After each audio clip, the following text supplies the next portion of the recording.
Good evening, everybody. Welcome to Victory Talk. Happy Friday, y'all. Woo! We made it. We made it. It's your girl Key and Lady J.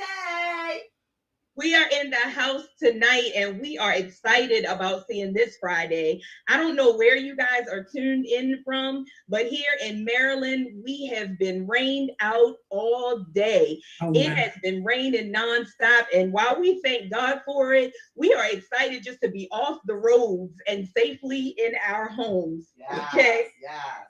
So tonight we have a special show for you guys. We are together with the authors of Mosaics Made from Beautifully Broken Pieces. I'm going to give you guys a short bio. Lady J is holding the book up. You can see that beautiful artwork in my favorite color, purple. Yes, yes, we are giving it to y'all live and in color tonight. So, Mosaics Made from Beautifully Broken Pieces is a collection of stories told from the viewpoint of 7 phenomenal women.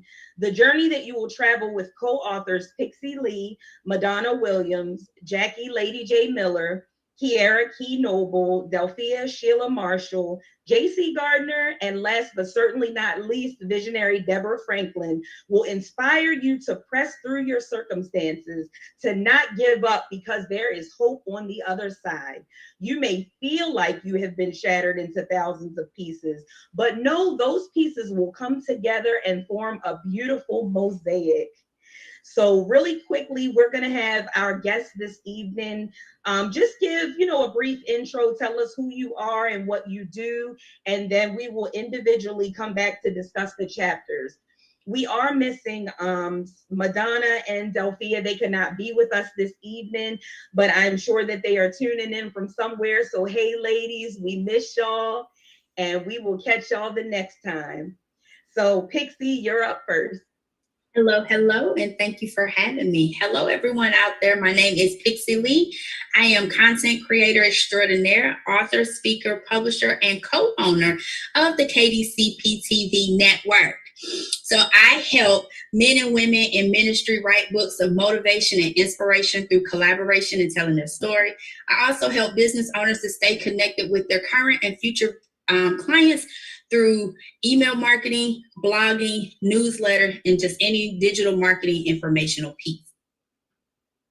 All right. I'm trying to be like you when I grew up. You had that thing down pat. You ain't skip a beat. It was flawless. Well, thank you. I hear you, sis. All right, Deborah, Miss Franklin, you're up next. Well, hello, everybody. I'm so excited to be here. Thank you guys for having me. I am Deborah Franklin. I am the proud owner and founder of Conversations Entertainment Group, which houses Deborah Franklin Publishing, and most of all, Church Girl CEO. I work with high-performing women to tell their story and to develop it into multiple streams of income while they are developing and increasing their VIP status, which means their visibility, influence, and profits. I also help women to collaborate together to tell their stories in collaboration. So yes, I am the visionary for this particular project. But if you want to I got to put it out here. If you are ready to do your project, you definitely got to jump on board because we make it painless. And that is what we're here for, because we work with you regardless of where you are in ministry. We are here to assist you to take that next step further. Oh, that's right. Now, you too. I'm gonna get some tips from y'all later on. I got to take some tips from y'all so I can sound like y'all sounded all the way together. I love it. All right, Miss JC, you're up next. Hello, everyone, and thank y'all for having me here. It's such a blessing to be back in the house again with these phenomenal women. It's been what they say. It's been a minute, but I am indeed J.C. Gardner, and by day, I'm a national advisor for volunteer management. I've been at my current company for 31 years, an international faith-based organization that serves the most vulnerable overseas. And at night is when my passion light comes on. And that's where I'm an author, a speaker, a writing coach, and a ghostwriter. And I really am passionate in my writing coaching business because I just love helping really new and aspiring authors bring their projects to life through the written word. Right. All right. Fantastic, y'all. All right, Lady J. It's Lady J. So, hey, everybody. You guys kind of know me as the co-host of Victory Talk and my sister girl, and I'm so excited to be here with you guys tonight. I am First Lady, a mother, co-pastor, and an author, a life coach for married couples. There's different coaches, so I do coaching for married couples. And I'm so excited to be here with you guys tonight, and it's just an awesome experience. And so that's me pretty much in a nutshell. All right. And I'm going to keep it short, sweet, and to the point, just like Lady J did. Y'all know me as Key. I am an ordained minister. I'm a wife. I'm a mom. I'm a daughter. I'm a sister. Many people call me friend. Since I don't have it down pat like y'all, I took it straight from my bio. Okay, I'm just keeping it real. So that is who I am. I am a property manager by day. Everything else in between, middle of the day, after the day, on the weekend, I do a little bit of it all. And so we are excited again to have you guys in the house with us tonight. Y'all know how we do. It's an interactive show, so make sure you chime in, ask your questions as we go along, and we will make sure to get all the comments and questions in. So we're gonna jump right to it. Starting off with, I'm gonna send it over to my sis, Lady J. All right.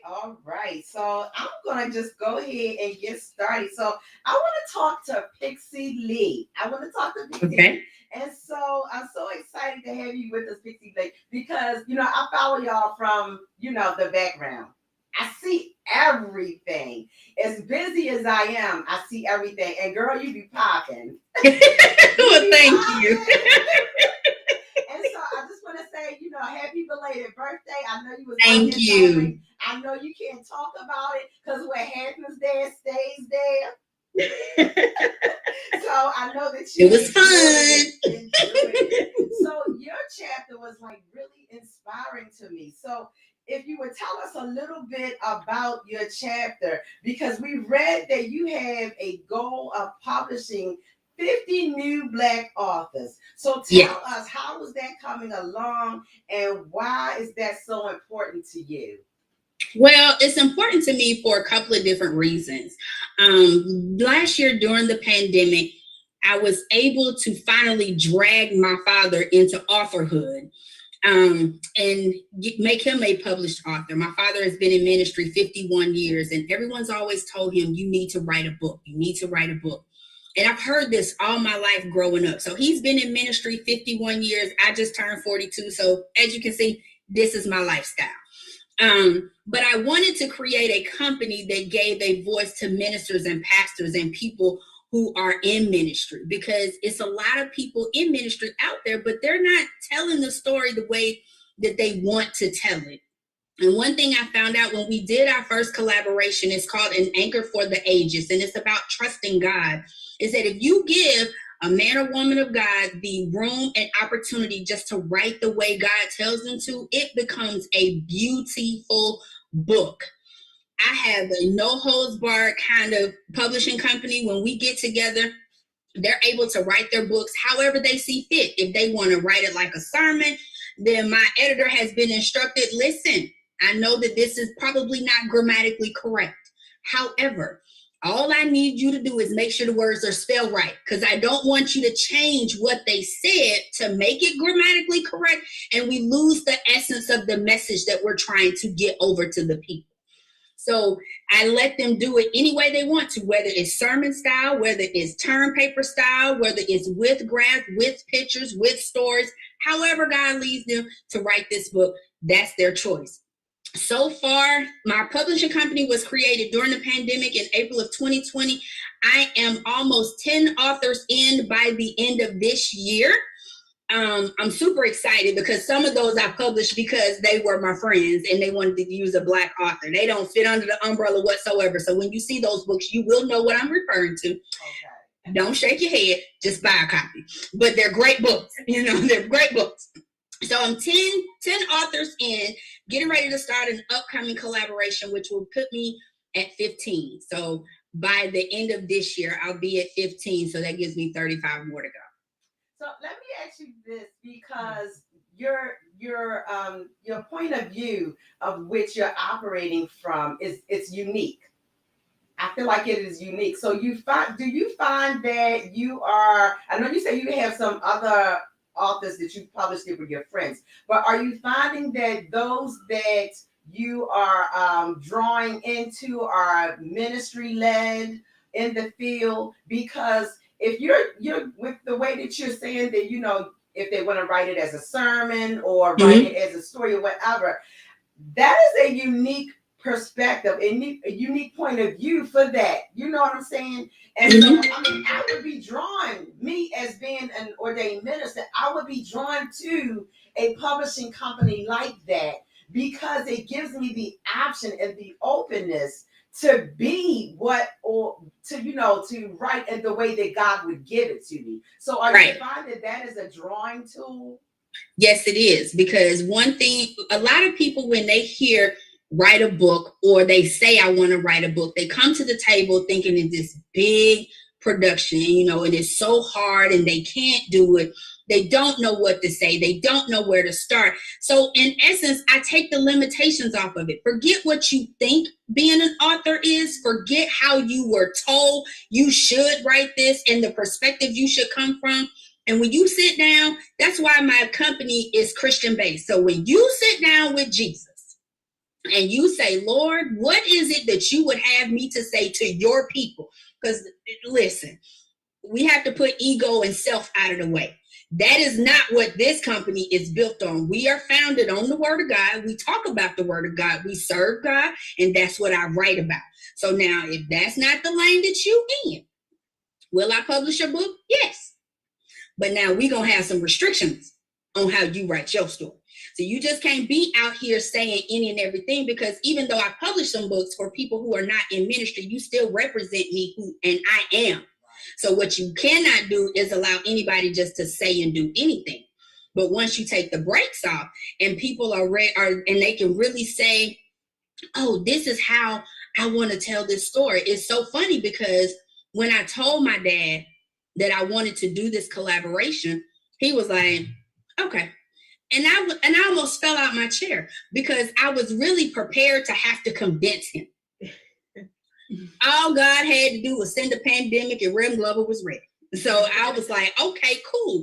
So then we got together and we handpicked the authors that were in that book. And when I went to them, then they had their fear. Even though they wanted to do it, they didn't know how. So I tried to create an experience and an atmosphere that made them comfortable enough.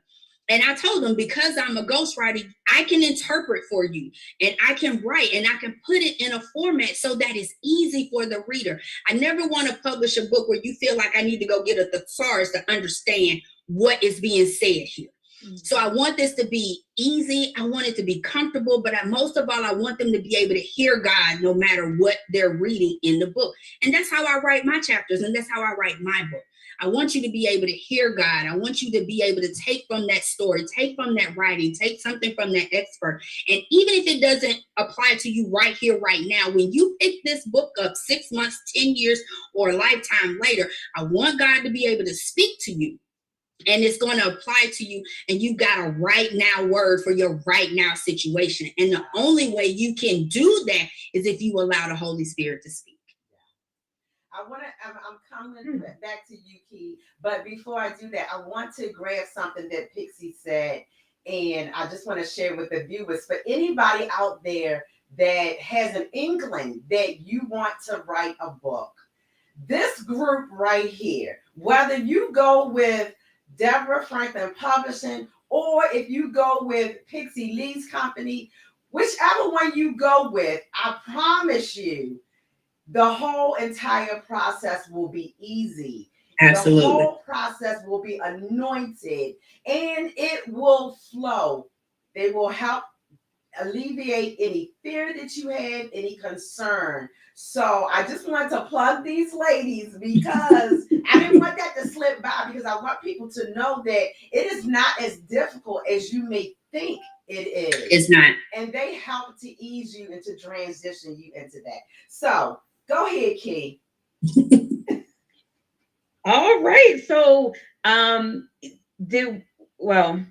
we're gonna let the Pixie, if you wanted to, before I jump on to the next person, if you wanted to share anything from your chapter, we did want to, hear a little bit.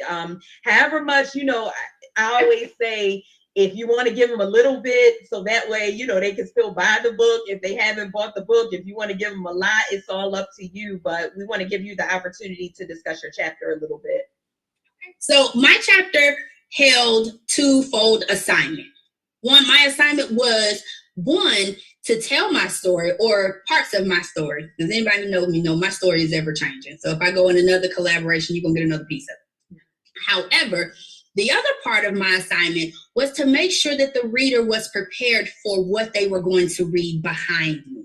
See, the introduction is so important because it sets your reader up and gets their interest peaked. So I wanted to make sure I wrote it in a fashion that they couldn't wait to turn the page in order to see what the other authors were going to talk about. We all talked about different experiences and how we were able to overcome them with God's help, how we came out on the other side of them, the victory that we got while we were in it, and all of the struggle and the pain that it took to get there. But you don't want to write your introductory chapter in a way that they're like, oh, Lord, I done read this before. Because it can be tasking. When you have an avid reader, you don't want them to ever pick up your book and say, it's another one of those. So it was important for me to not only let you know that I survived everything that I went through, and the person before you is made from beautifully broken pieces. Like, it is literally that. No matter what age of my life you come in, it's a broken piece to this puzzle that's been put back together by God's grace and mercy every day. And I continue to strive in order to do what I've been called to do, to walk and live in my purpose, to touch the lives of his people, and to leave my footprint on this world. Wow, that's amazing. That's amazing. I love it. Thank you so much for that. All right, so we're gonna move right on down the road to Miss Franklin. I think that since we kind of changed course a little bit, I like asking the question first and then getting to the book second. So we're gonna keep rolling with that. So my question that I have for you, Miss Deborah, is I think that all the ladies who have worked with you already know the answer to this, but we're gonna put it out there so that the people know. Between your publishing company and Church Girl CEO and the new network, how are you using your particular platform to help others reach their dreams or goals? That was a great question, because for those of you that don't know, and I totally missed saying it earlier, I am co-owner of the KDC, one of the co-owners of KDCP Network, which is live right now. Live. Did y'all hear me say live? On not a dream, not a thought, not in 4 or 5 years we going live.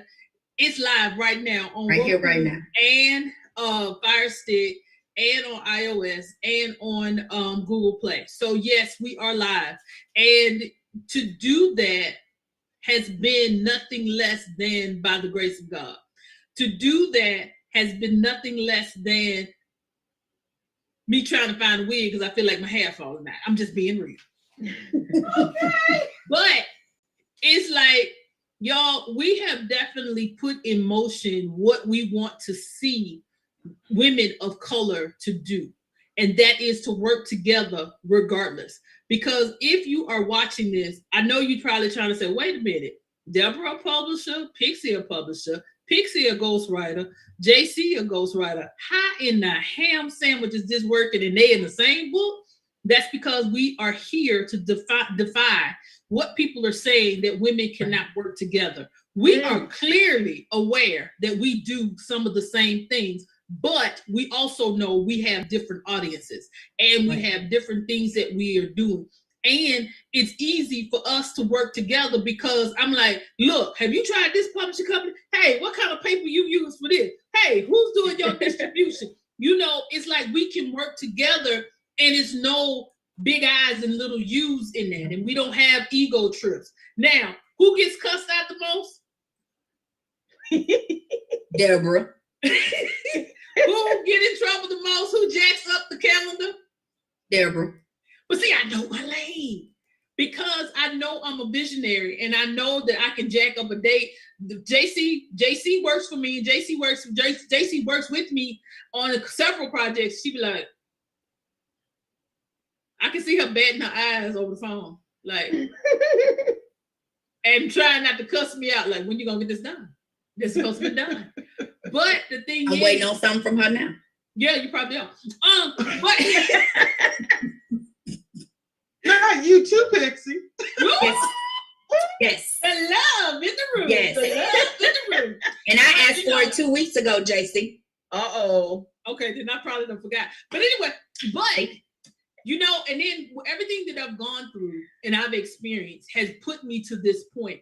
And that's why I'm able to work with different people and do different things because I accept who I am and whose I am every day. And it's like we walk in our own honesty. We walk in our truth. And so what I do is that I allow and I open up my platform for others to shine. If you are ready to write your book, if you are stuck and not sure about writing a book, I show you how to do a collaboration. And most of all, because my vision is to help people gain their VIP status, meaning their visibility, their influence, and their profits. I show you how to take what you think is not something that you can profit from and develop a profit, as well as getting you out there for whatever you're doing. Whether you're a singer, a preacher, a dedicated pew member working in the parking lot, it does not matter. Whatever form of ministry you are working in, you have a story to tell. And I am here to assist you to tell the story, to magnify the story, to amplify the story, so people can see who you are. Because a lot of times we are set free by our testimony. People hear our testimony and then they are able to say, hey, if they can do it, I can do it. If she went through this, if she went through a miscarriage, if she went through bad relationships, if she's gone through being a certain age and not having children, not being married, and she still has a successful company, she still has partnerships, she's still able to travel, she's still able to do certain things and still be able to pour into people and not look like she about to go cuckoo for Cocoa Puffs, then I can do it too. So if that's what I can do for someone that's reading my story and someone else who needs to tell their story, yes, is it a painful process? Of course it could be, because a lot of times when you step into this realm of telling your story from your true place, from your honest place, from your real place, you have to do, you're gonna hurt because, okay, just like Pixie, when you work with me, I'm going to push you to tell the whole truth. I'm going to push you to tell your real story.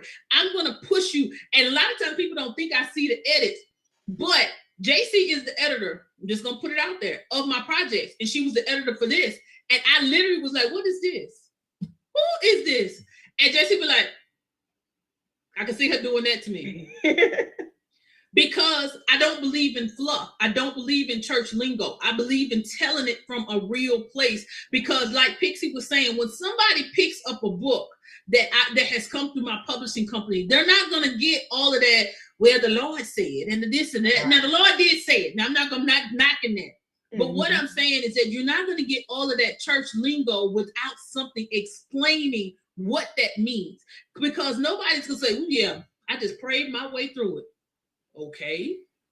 So after you prayed, what did you do? Right. Because that's what the people need to hear. They need to know what happened when you got up off your knees. Because it's a lot of times you pray for stuff and you get up and you still feel the same way. So that's what did you do to keep moving and keep surviving and keep healing and keep being able to live this life, live what we call this life abundantly? And that's one of the key things in how I open up the platform for people to tell their story. I hope I answered your question. You absolutely answered the question, and I love it. And for anybody who is just tuning in, we are sitting with the co-authors of Mosaics Made from Beautifully Broken Pieces.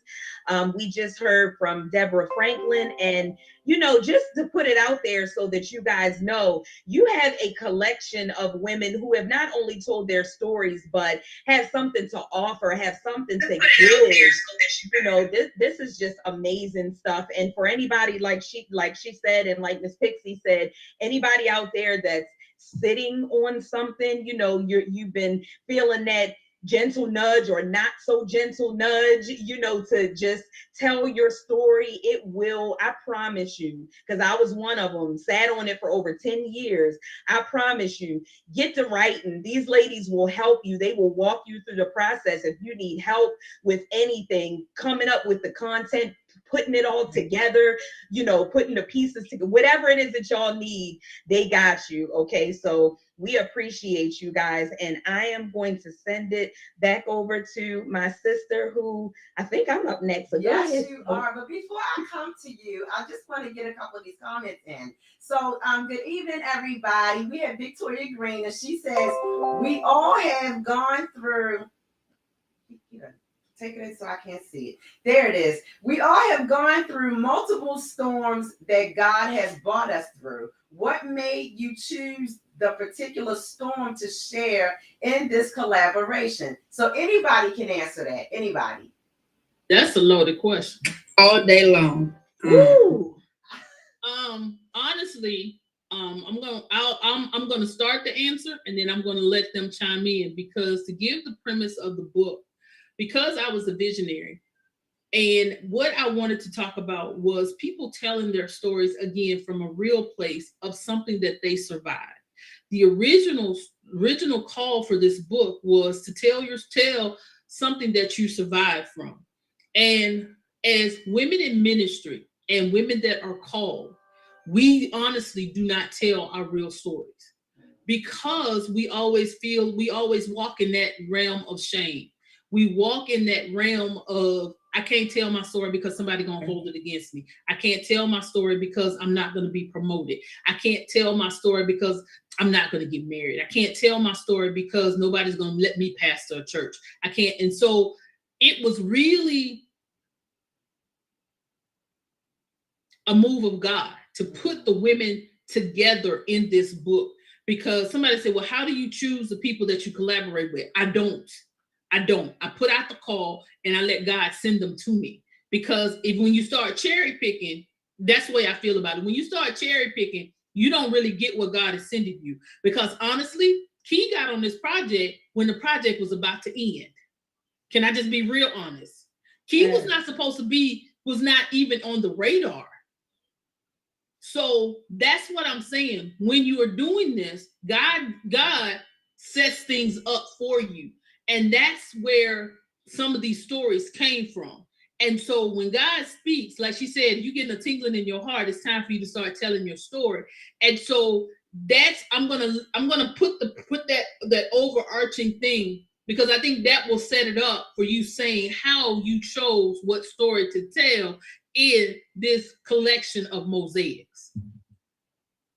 You want to go, JC, or you want me to? You can go. Okay. Based on what the original premise was for the book about surviving, my chapter talks about surviving divorce, closing a business, going to corporate America, and getting started on your purpose. A lot of people go through those different tragic situations, because let's be honest, when you get divorced, it's tragic. When you get laid off from work, especially not being after coming from closing your doors on your business, it's tragic. So I wanted to tell my story from those vantage points, that no matter what has happened, no matter the reason that this has happened, take the lesson, learn it, and go on to the next chapter. See, all of the things that happened that led me up to the conversation at my job that I got laid off from put me here. Someone spoke over me what they felt like I should be doing, and someone else came back and confirmed it. But it wasn't until I got laid off, because see, God knows the type of hard-headed person he created in me. He can't just come to me and say, Pixie, I need you to do this. Pixie, I called you to do that. Now he talks to me that way, but he knows that as long as she at this job, as long as she got comfort, as long as every 14 days that job still go cha-ching, she not gonna do what I need her to do. And the people that I've touched since June 2018 would have never been touched had he not closed the door at that job. So I needed the person reading my chapter to understand that although it's tragic and what you're dealing with right here, right now, it doesn't have to be the end. It can be, that's what it is, the end of a chapter that is going to catapult you into your next phase in life. And I'm just going to answer mine really quickly so that we can move on, because I don't want to talk too much. But I'm just going to say the particular storm that I spoke about, you know, we all, as Pixie said earlier, there's so many things. We have multiple, you know, stories. We have multiple storms. And so I figure, you know, I'll save the little itty bitty ones for later on. But I didn't choose, you know, this storm. This storm chose me. And producer pastor, don't try to take that, because that one's already mine. But but I know he is, and as soon as I was going to part my lips and said it, I had to put it out there. Don't even try, sir. But you know, God, this was major. This was life changing. Like you said, it was to talk about what we survived, and truly, you know, that is what it was. So there was really no other option, you know, for me on this particular project too. And that's the thing he's been nudging at me. And, you know, as I said so many times over the years, I could write a book about this. I could write a book about this. So he was like, okay, go ahead then. Stop playing. Go ahead. Right. JC, did we get yours? Because I don't think we Nope. did. Let's hear from you, JC. JC been in the cut. You know, JC sometimes like to sit in the cut a little bit. You know what I'm saying? We got you down here. You ain't gonna be cutting. Well, the reason why I chose my story in particular is because I feel like sometimes people think that they cannot overcome childhood hurts. And I also think that people think that if you're hurt as a child, that as you mature and get older, just get over it. That was 10 years ago. That was 15 years ago. That was 20 years ago. How is that still affecting you? They do not understand that sometimes that children are definitely affected by our words and actions, and can carry that around like an invisible bag of bricks. You just can't see it. Oh, but we feel it. Oh, but it affects us day in and day out, because we remember what somebody said to us. And those negative seeds sometimes can be planted. And then what happens is the negative seeds grow weeds. And then those weeds choke out anything good, because you have yet to break free. And a lot of times when we're young, we're not in our spiritual pathway yet. We're not there. A lot of us are not there yet. We're just babies. We're just trying to find who we are. And all of us cannot bounce back just like that. Like, I know people, you could probably set them on fire and they would just roll around the dirt and get up, keep walking. Right? But other people, we're not resilient like that. And I wasn't quite resilient in that age at that moment. I was still trying to find my way. So I really wrote my chapter letting people know, yes, I believe that you have been hurt when you were younger. Yes, you are probably still hurting from what somebody said or did to you, but you can overcome it. There is light at the end of the tunnel if you put in the work, if you have faith, if you pray, if you meditate, if you really want to release those invisible chains in that mental prison, because that's really what happens when you get in a mental prison because of what someone said or did to you. There is light at the end of the tunnel, and all you have to do is grab onto your faith to be set free. Well, JC, you shared a little bit about your chapter, but as far as you're concerned, DNA, and you state this, DNA stands for deliberately not average. Tell us what that means to you and how you are using your platform how you're using your platform as a speaker to help transform and empower women. Yes, so I do believe that none of us are deliberately not average. We are not. All of us are unique. All of us have unique experiences. All of us bring something different to the table. As Pastor Reverend Deborah said earlier, we all publishers. We're all writers. We do ghostwriting. We all three of us do something in the literary world, yet we have a unique footprint. So I just want people to know that their DNA does make them deliberately not average, because we are all made in God's image, but yet he loves variety. So I don't want people to think that, there's one cookie cutter version, or that what they bring to the table or the way that they're thinking or feeling, nobody's going to listen to me. I'm not going to count. I'm not going to matter. Somebody's already heard this story before, so mine is similar. No, it's not. Granted, there may be some commonalities, but what you went through is not going to be the same thing as what Deborah went through, what Pixie went through, what you went through, what Kiara went through. It's going to be different. Why? Because you deliberately not average, baby. All right, now, because what you bring in is very unique, and that's why I use my platform to help women primarily, but men too, who have actually, again, it goes back to that childhood, or even maybe as people progress to being into adults, being told, no, you can't be a seamstress, no, you can't be a baker, how dare you think you're going to be an engineer, who said you could fly a plane? And that really is where they're supposed to be, see, because most of us wake up every day knowing where we're supposed to be. That's right. But then somebody else couldn't envision it for us. So therefore, we go ahead and be the customer service agent that you talk to on the phone, and you're like, Lord, why did I get this person? Absolutely. Because they planted in the wrong garden. They just planted in the wrong garden. I've been trying to cut those people a lot of slack. So I try to use my platform speaking to really encourage people. If you wake up every day knowing that you're supposed to be doing something and what you are supposed to be doing, go get yours. Absolutely. Get yours. Because time is waiting for no one. And yes, it's going to be difficult. You're going to have people looking at you with the side eye, like, why is she doing that? I can't believe that she's going to go ahead and be a seamstress. Who says she could sew? Girl, you know you can sew. You know you can bake. You know you have all of these skills and talents, and someone else is waiting on you to show up. So it's not meant for you to bury and squander your gift, because unless God told you no, what one man can tell you no? Why are you listening? Girl, look. You preaching. I was gonna say, I've been there. We're supposed to be talking about the book. Y'all ain't know y'all was about to get these jewels tonight, okay?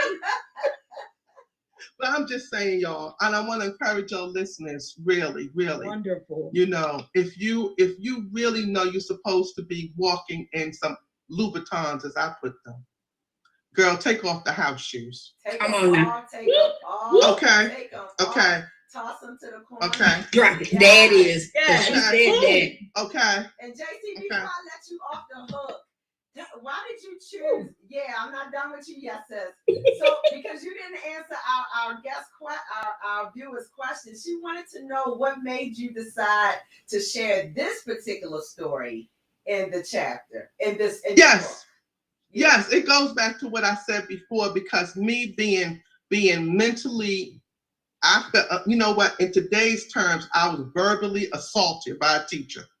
If we had to use today's terms, that's exactly what happened. I was verbally assaulted in my youth by an educator, somebody who's supposed to have my back, nurture me, bring me along, lift me up, really, really put the, what do they call that? Give me everything and all the essence that I need to succeed in life. That's what educators are supposed to do. But because I was verbally assaulted and humiliated as a child, it really stuck with me for many, many years.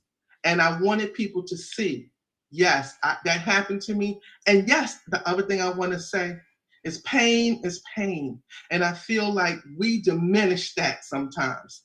I don't care what kind of pain it is. Yes, some pain is more intense than others, definitely. Anybody can tell you that, right? But don't discount my pain. Absolutely. Don't discount what we as women in this book, Mosaic's Broken Pieces. Some of them broken pieces had shards.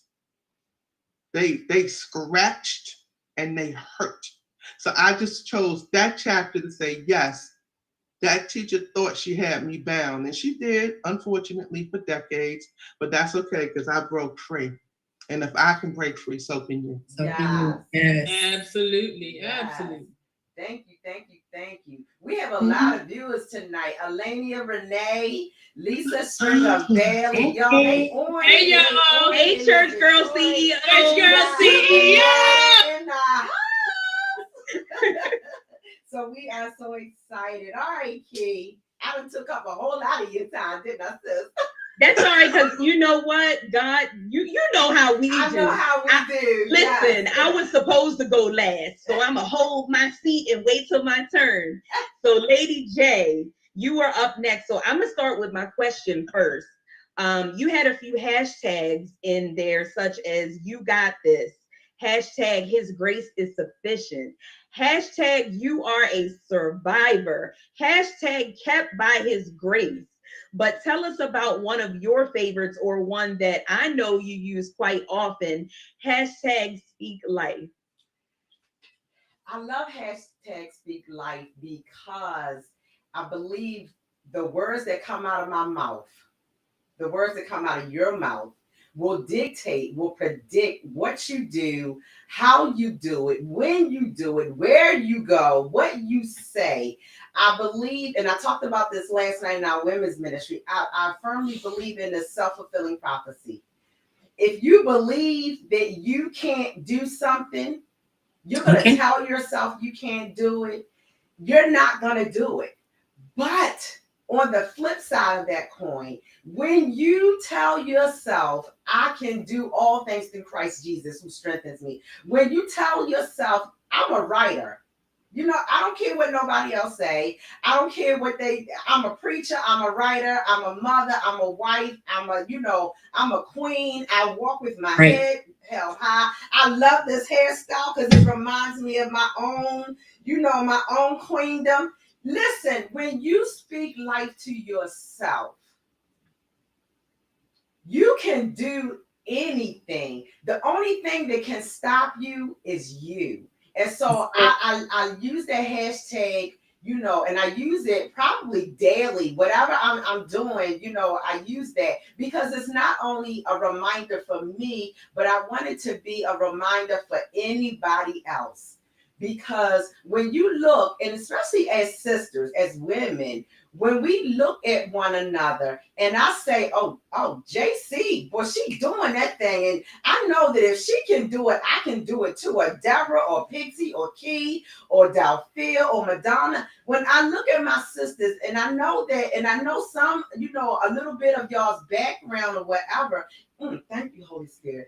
And when God gives you a glimpse of the background, and you see that this woman or my sister, made from clay, made from the broken pieces, just like me, but yet God has made something beautiful, something strong, something magnificent, and you're pushing through and you're doing, and you're not just surviving, but you're thriving.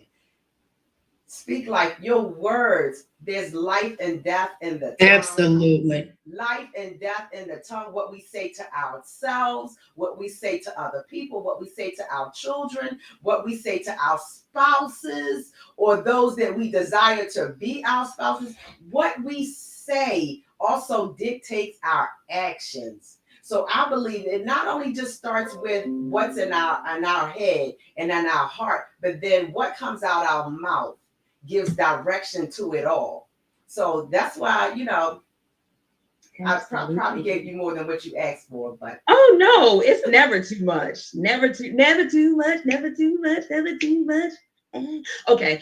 I'm sorry. Y'all know, listen. You got it's the group that will go with too you. many preachers on here for me not to jump in because she said something that we need to grab hold to. yeah. Because it's Friday night, and that was like Friday night testimony service.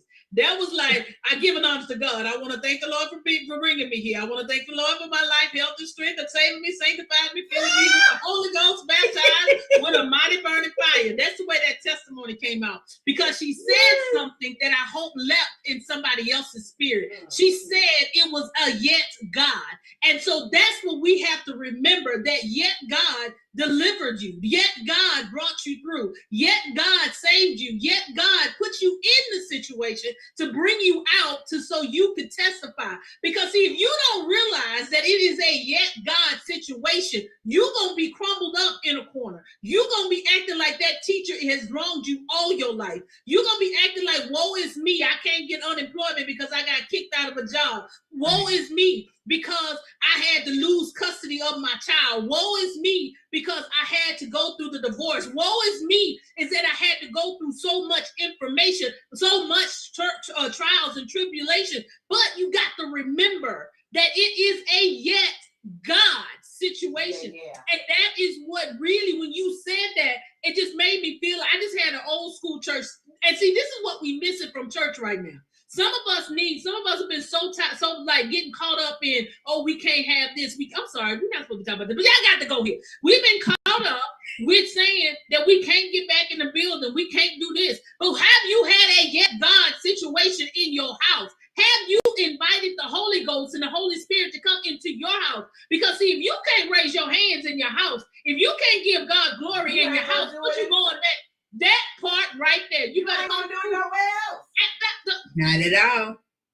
Because see, that's how you have a yet God situation. Because see, sometimes God deal with you at the altar, but he also deal with you in that bed, which is your altar, because that's really where you crying and going in. That's really where you praying and where you crying and where you weeping and you're thinking and you're like, oh God, woe is me. Oh God, I need you to help me. You sort of kind of said that at the altar. But if you really say it for real and really think about it, your real yet God happened at home when you could really get through and really start to praise God and acknowledge him. So you got to start grabbing hold to that and know that God is getting ready to have a mighty visitation with you, if he has not already, is getting ready to visit you right where you are in the presence of where you are, because you are getting ready to go to that next level. You're getting ready to do it, but see, you're worried about the building and not realizing that the building is in you and that you have got to have what?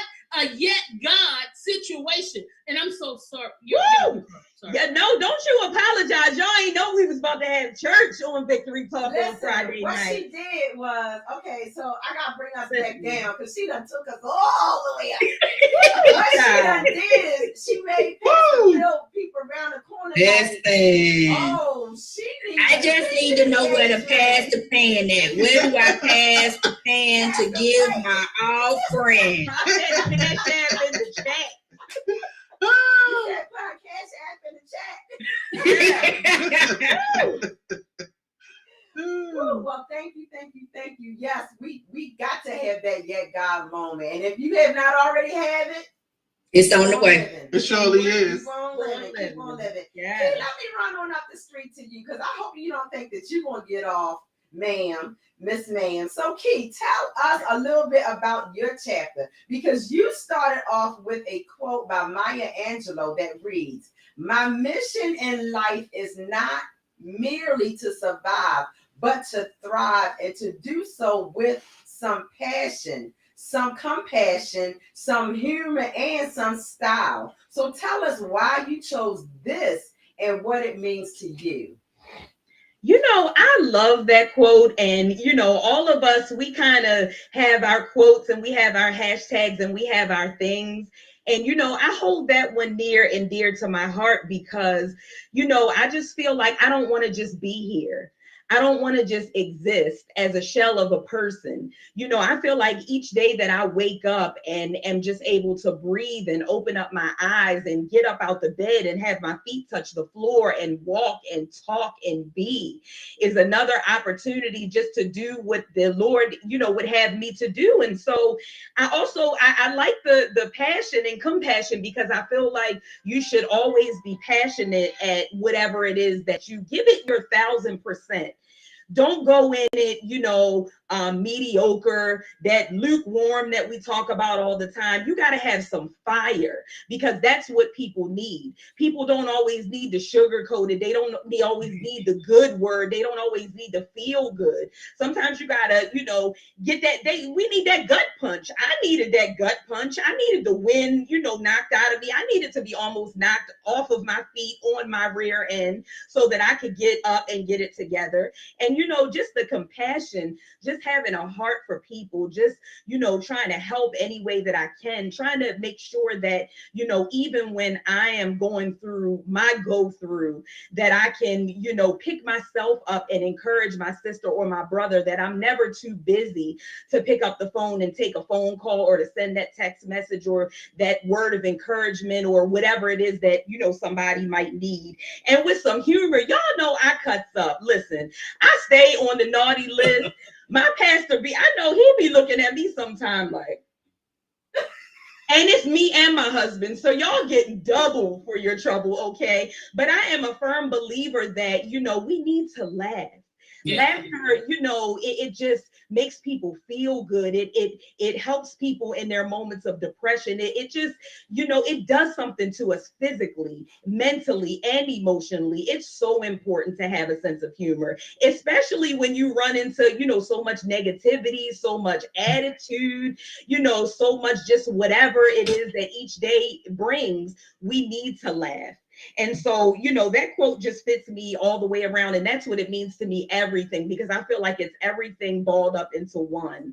And just to sum up my chapter really quickly, I'm not going to give y'all too much, because we trying to sell some books at the same time. So anybody who doesn't have it yet, we're going to get you the information to get the book as well.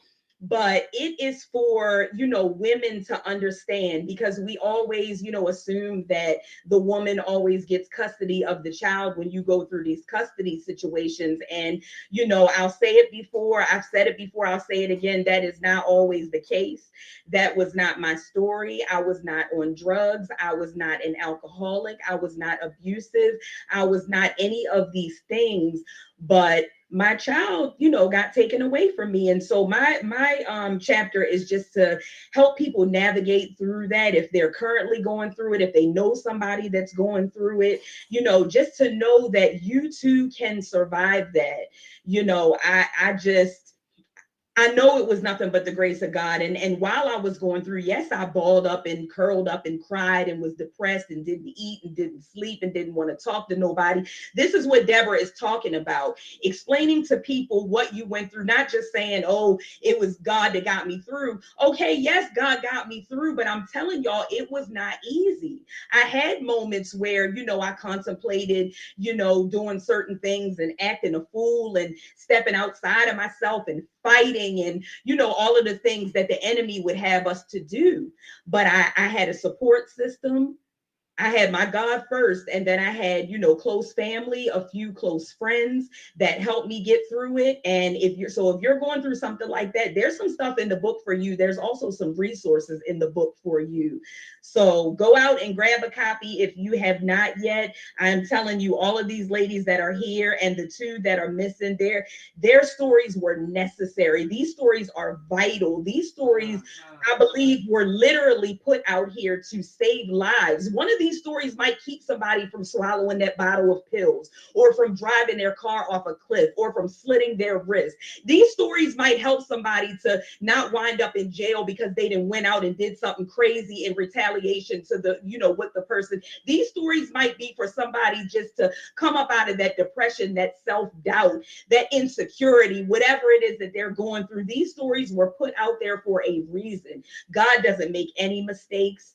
And that's all I got for now. Y'all know I talk a lot, but that's enough. See, and listen, the Holy Spirit is amazing in what he does, because she was not supposed to have been the last one, but it worked out that she was the last one. And so God is just, with everything that he does, he is intentional. And so that is just got amazing. A comment too. We have a comment. We have a comment that says, Miss Victoria said, I have read the book and was truly honored, impressed, and motivated by each one of your stories. What inspired you to share your stories on such an open platform? And do you have any regrets now that the book is out there? I'm gonna go ahead and jump in that one. I shared a lot in that chapter that my husband, my now husband, did not know. I shared a lot that my children did not know. You know, having lived through it as they were small, they were younger. But you know, when you're a child, you don't really, really grasp what's going on around you. And in my chapter, a lot of the things that I had gone through with their father, they did not know. So it was hard for me in realizing when I started seeing that they were purchasing the book. That did something to me because at that moment I realized my children are about to know really know some stuff about their mother that they did not know.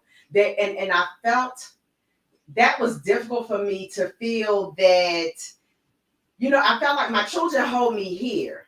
But there was a time in my life when I was like, well, y'all read it. I was rock bottom, but my babies didn't know about that.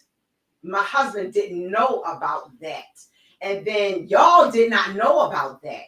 And to know that I was sharing that out there, but now I hear so many people, I get text messages and inboxes about how, that my story has blessed them, or, that they did not know, or sharing and things of that nature. And so it has been amazing. It's been a relief. It's been freeing now. You know what I'm saying? And so I'm glad that I did. It was not my desire to. It really wasn't. Deborah will make you write some stuff that wasn't really on your mind to, you know what I'm saying? Because when I said yes, I had in mind what I was going to write, but that wasn't it. That wasn't it. So that's my thought on that. That's where I'm at. I do not regret writing my chapter at all. One thing I have always prided myself on when it comes to my children is I've always been transparent and honest with them. And I've always said that I want them to use the mistakes that I made to avoid making their own. I realize that there'll be some mistakes that they will make. They will have to own them, but they don't necessarily have to make the ones that I made. So for me, when I started sharing my story, even with my first book, The Power of Purpose, a lot of people didn't know the things that I shared. But I know the only way, like Deborah said, for us to help the next person is to tell our story in truth and in honesty. And we as church people have the tendency to use the colloquialisms and the sayings and the fluff, and we put a nice bit icing on that cake, and it's not filled with truth on the inside. So I pride myself on telling all of my story, no matter which part you hear, in truth. And as long as it helps somebody, I'm fine with the way it was told.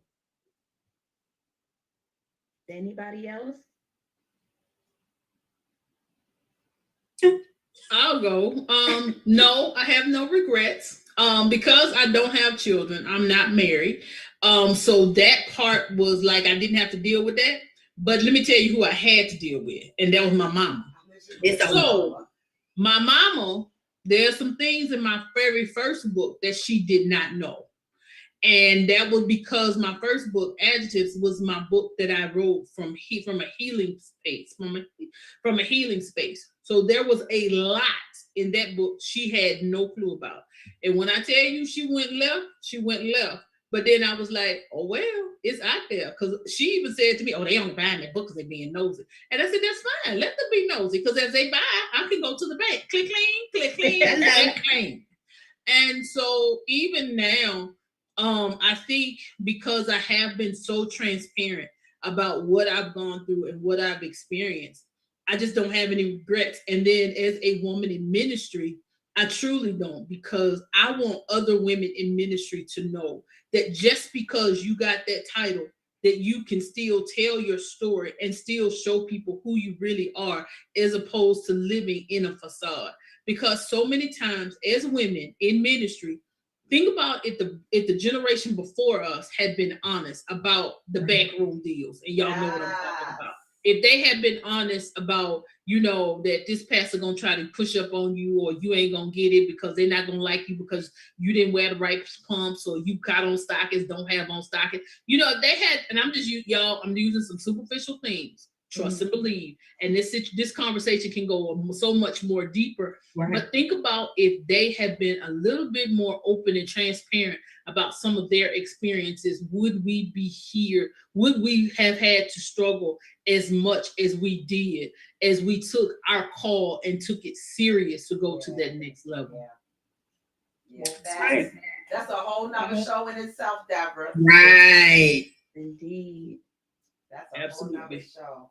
Well, it is at the top of the hour, ladies. It is straight. Oh, wow. I know it went by real quick. It went quick. It always quick. Real quick. So before we break and get off of here, I just want to real quick let everybody have an opportunity to share how the viewers can reach you if they want to, utilize your services, purchase a book from you. You all have other books. So we're going to start with you, JC, then we'll just roundhouse and end up with you, Key.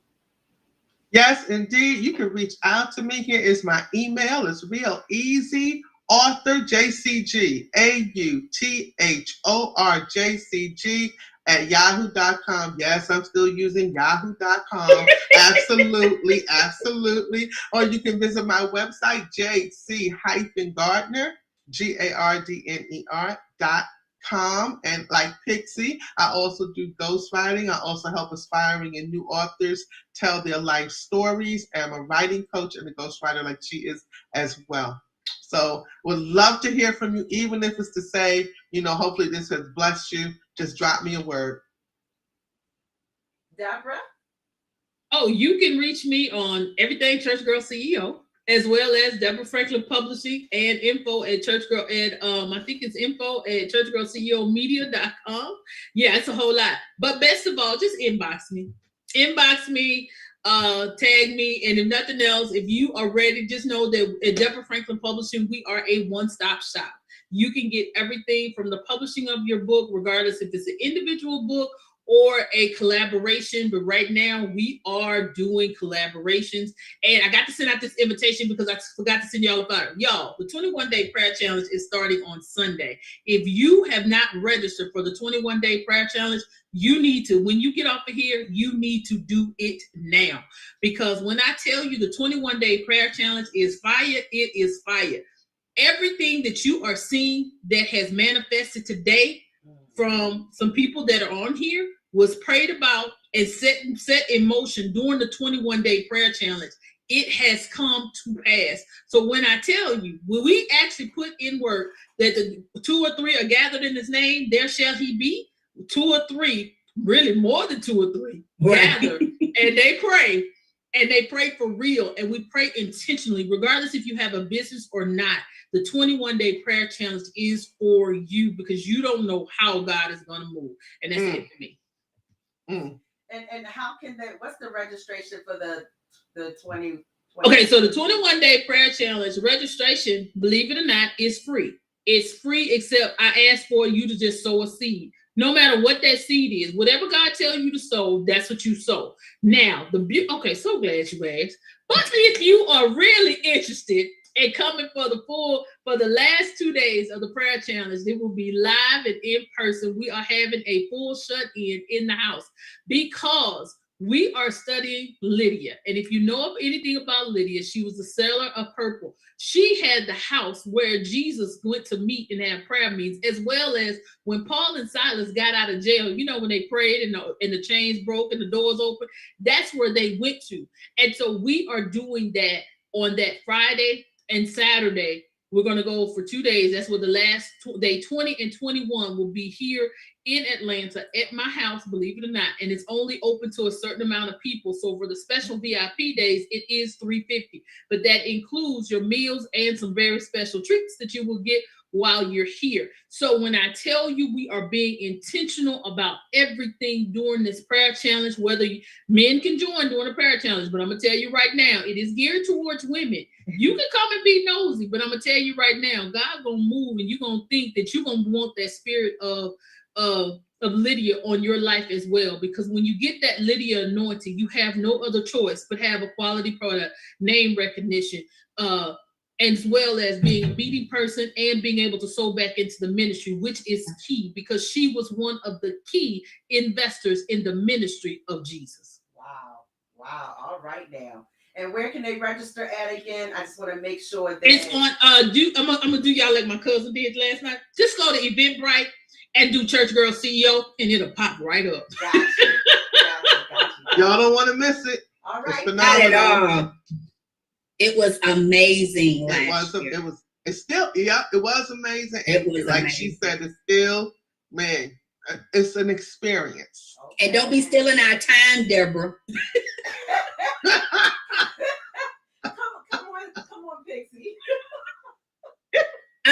You guys can connect with me on any social media platform. I am on Facebook, and I'm on Facebook and Instagram under my ghostwriting company, which is Busy Bossy Mommy. That's BIZZYBOSSYMOMMY. And what I have coming up is a bio workshop. So any speaker, any author, any coach, you need a bio. You need a bio that is written correctly. So when someone asks you for 75 words, 150 words, 250 words, you can give them that.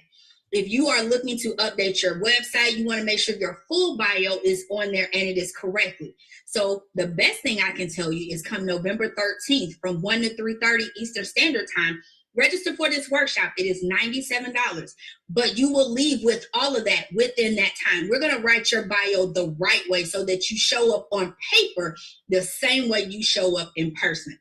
And you can register for that class at workshops with an s.busybossymommy.com. And y'all know $97 is a steal for that. I just want to. Oh, and understand. Okay, let me go. Thank you. Let me go ahead and tell you, I'm one of those people. And see, other folk like this, but they ain't gonna tell you. I don't have no problem telling you. And once I figure it out, price increase is written all over it. So now go ahead on this bottom level and get on in. Come get your stuff. Let me tell you about some of the things we're going to teach. First of all, nobody cares where you went to high school in your bio. So if it's there, go and take it out right now. And make sure that's not. Oh no, it's not. Oh no, yours is not. Go ahead and take it out. You work with Deborah Franklin Publishers, so we know it's not there. No, we know it's not there. You know, so and I know that we all hold those, you know, our high school, our alma mater near and dear, and God bless you. I hope you're on the Booster Club and you know still giving them money, but it don't need to be in your bio. That part. You can connect with me on Facebook under Pixie Lee as well. You can send me a message. I check. As y'all can see, I like to talk. So go ahead. Yes, I'm just going to jump in there too because I did forget my social media handles. Thank y'all. Thank y'all, sisterhood. Thank y'all. I am on Facebook and Instagram. Instagrammy, as I like to call it. Yes, indeed. I am there also. Just look for me, Jackie Gardner or Arthur JCG. Yes, indeed. All right. Well, y'all already know how y'all can reach me and Key. So I'm just gonna roundhouse that, you know, because our producers over here like, I know it. Y'all know where to find us. Just give the website. Yeah. Just give the the website. Oh, you want me to give the website? Oh, okay. All right. You can reach us at blfmministries.org and you can go to our website. You can also reach us on our Victory Talk page at Victory Talk. Yeah, that's it. And on all of our socials, and it's our name. And what she said. And so we are excited and we're glad that you guys joined in with us tonight. And it has just been amazing. This has been so much fun having our sisters here And so we're just so excited, and we look forward. Hey, Madonna, we missed you, girl. And so we just look forward to the next opportunity when we get together again. So to all of our viewers, thank you for joining us tonight on Victory Talk. I am your host, Lady J, and my girl. It's your girl, Key, signing off. Yes, and we will see y'all next week for you know what time it is. Hot topics. Hot topics. So y'all have an amazing evening. Be safe and get your copy of Mosaics. You can reach out to any one of the ladies here tonight, or you can inbox Key and myself, and we will tell you how you can get your copy of Mosaics. We love you like no other. Blessings. Good night. Good night, Thank y'all. everybody. Good night.